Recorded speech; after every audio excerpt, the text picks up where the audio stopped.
শান্তিপুর গ্রামের এক কোণে একটি পুরনো বাড়ি ছিল, যার নাম ছিল বটতলা বাড়ি। লোকমুখে শোনা যায় সেই বাড়িতে একসময় অনেকেই থাকতেন, কিন্তু এখন কেউ থাকে না।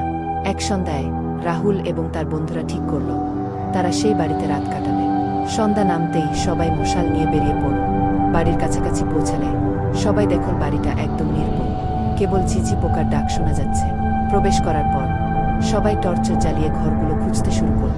একটা ঘরে প্রবেশ করলে রাহুল দেখতে পেল দেওয়ালে কিছু অদ্ভুত আঁকা ছবি। সেই ছবি দেখে তার গা ছমছম করে উঠল। হঠাৎ করেই একটা ঠান্ডা হাওয়া ঘরের মধ্যে ঢুকে পড়ল, আর সেই হাওয়ার সঙ্গে কানে এলো একটি মেয়ের কান্নার শব্দ। রাহুল এবং তার বন্ধুরা ভয় পেয়ে গেল। হঠাৎ করেই দরজা বন্ধ হয়ে গেল, আর তারা বুঝতে পারল তাদের আসার খবর কেউ বা কিছু জানে। সবাই ঘরের এক কোণায় গিয়ে জড়ো হল।